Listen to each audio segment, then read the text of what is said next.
And so, it's interesting, Lolita, I think, have you ever, as an investor, not been on your A game and maybe had a founder have an unpleasant experience with you when you were on the other side of the table? And then how do you think about really investor behavior when they're evaluating or working with founders?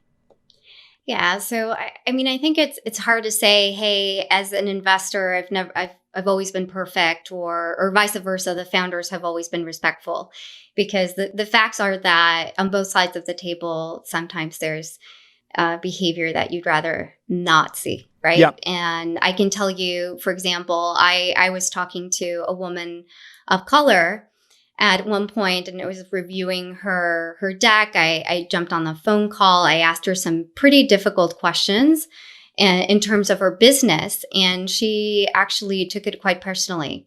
And later on, messaged me and said that I had been just like a white male investor. Yeah. And it was actually a very shocking moment, because I couldn't even digest that. And so, and to be fair, I don't know, like maybe I was being rude in my questions. Right. And I think here I open up, Jason, and I say, look, with vulnerability, sometimes even if you're a person of color, you can also have bias. Sometimes you can also be rude without intending to. Maybe you're having, a bad day and you don't know. And I'm not saying, because I don't want to excuse myself in this situation. That is what happened. Not all founders have had great experiences with me based on this one in particular, right? But on the other side, I have had, actually recently, a founder reached out to me, a woman founder looking to fundraise. And I said, I'll write you a check. Just send me this. These are my due diligence docs that I need to look through, and, pending Basic that, stuff, yeah. I'll write you a check.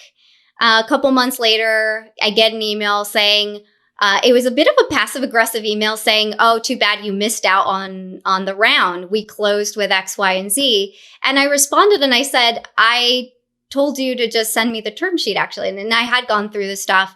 And so that was a bad experience for me. Sure. So there's definitely, I think what people need to remember, and listen, I train the next generation of angel investors with Angel.University. And what I see happen all the time is people use these meetings, I think, let's just start with the investor side. On the investor side, neophyte investors, people who are new to the game, in a lot of cases, they might come to the table with a lack of humility, and they might be trying to prove themselves that they're smart, right? And so they ask very cutting, biting questions. And what I've trained people to do is in that first interaction, I just say, let people talk and let them feel heard, right? And you want people to come out of the interaction feeling better about you than, this is what I train my team. I want every interaction with a founder, I want them to feel better about their relationship with us and our brand than they did when they came in. So that doesn't mean you have to sugarcoat it, but I do think you have to be careful that if you're too cutting or biting or critical, especially in the first meeting or two, you're doing it wrong. It's not an opportunity for you to list all the reasons why this will fail, and 80% fail. So that's like saying, oh, you're going to do something really hard, you'll fail. Oh, you're going to the Olympics? Mm-hmm. Oh, you're going to the Olympics? Oh, you probably won't win the gold. It's like, yeah, most people who go to the Olympics don't win the gold. That's the nature of going to the Olympics. Going to the Olympics itself is success. So celebrate that success and ask short questions and let people come out of it and feel better. And I have had people on their BlackBerrys back when I was an entrepreneur to date it.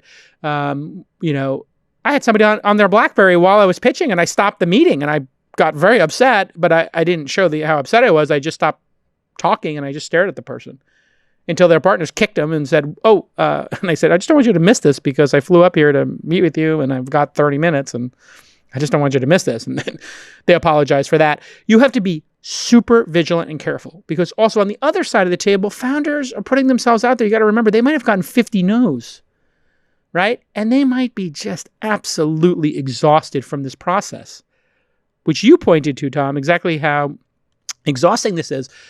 So anyway, and I'm not perfect in interactions either. I had a lot of YC founders who got upset at me because I just couldn't understand their valuations. And I would say like, yeah, the valuation makes no sense to me. You want $12 million. I invested in Uber and, Calm for $9 million combined. Like, you're not Uber or at the stage Uber or Calm was when I invested. And I just stopped doing that because it just created too many bad feelings. So I stopped saying I'm not investing because of the valuation. I just said, I don't feel like it's a fit for us. But would love to keep in touch. And then if a founder really probes me, I'll open up a little bit more about my thinking, but it's kind of hard. And I think making people feel bad on the way out or during the process is just something you have to be really vigilant about because we're imperfect humans, right?